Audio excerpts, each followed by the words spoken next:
తత్వ అని పేరు పెట్టాలని మీకు ఎలా అనిపించింది సార్? ఎందుకంటే నేను చాలా కాలేజ్ పేరు చూశాను. ఫస్ట్ మీరు మీ కాలేజ్ పేరు చూసినప్పుడు కూడా నాకు చాలా మంచిగా అనిపించింది అనమాట. ఇది వేదాల్లో వింటూ ఉంటాం తత్వ అనేది. అసలు ఈ కాలేజీకి తత్వ అని పేరు ఎలా పెట్టాలనిపించింది మీకు? మంచి ప్రశ్న అడిగారండి. తత్వ అనేది ఒక సంస్కృత పదము, తత్వ అని. సో దీనికి సంస్కృతంలో చాలా డీప్ మీనింగ్ ఉంది యాక్చువల్లీ తత్వ అనే ఆ పదానికి. సంస్కృత భాష యొక్క గొప్పతనం ఏంటంటే చిన్న చిన్న పదాల్లో చాలా నిగూఢ అర్థాలు దాగి ఉంటాయి.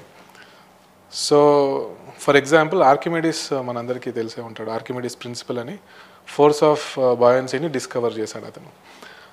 ఆయన స్టోరీ చిన్నప్పుడు స్కూల్స్లో కూడా పిల్లలందరికీ చెప్తారు. యురేకా మూమెంట్ అనే ఆ ఫ్రేజ్ కూడా అక్కడి నుంచే వచ్చింది. ఆయన బాత్రూంలో స్నానం చేస్తున్నప్పుడు బాత్ టబ్లో అప్పుడు అతనికి తట్టిందనమాట. ఫోర్స్ ఆఫ్ బాయన్సీ అనేది, force of buoyancy is equal to weight of the liquid displaced అనే ఒక సూత్రాన్ని బాత్రూంలో స్నానం చేసినప్పుడు తట్టింది. ఓకే. అప్పుడు ఆ ఆనందంలో అతను బట్టలు లేవనే విషయం కూడా పట్టించుకోకుండా యురేకా అంటూ అరుస్తూ బయటకు వచ్చేసాడు అనేది ఒక స్టోరీ. ఓకే. సో అది తత్వ, ఆ మూమెంట్ అనే తత్వ. ఓకే. ఓకే.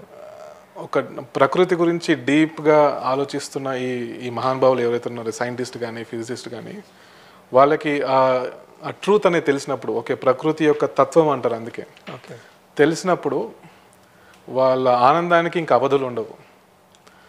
సో తత్వ అనే పదానికి ఎగ్జాక్ట్గా అర్థం చెప్పడం కష్టం, ఇది అనుభవించాల్సింది.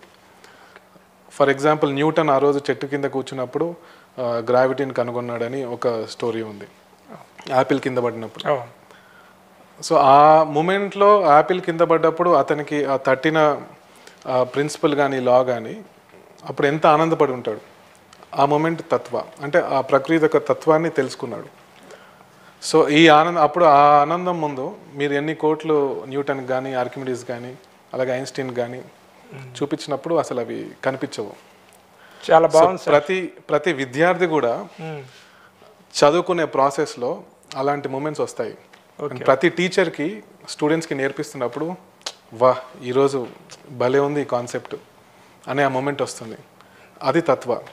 సో అందుకే ఈ ప్రతిదానికి తత్వము అంటే సింపుల్గా చెప్పాలంటే ఒక ఇన్నర్ ట్రూత్.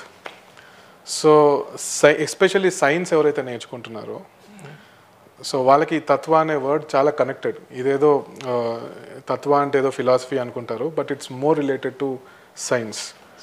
సో అందుకే నా దగ్గర ఉండే స్టూడెంట్స్కి వాళ్ళ చదువులో ఇలాంటి ఆనంద స్థితిని పొందాలనే ఉద్దేశంతో తత్వాన్ని పెట్టాను నేను.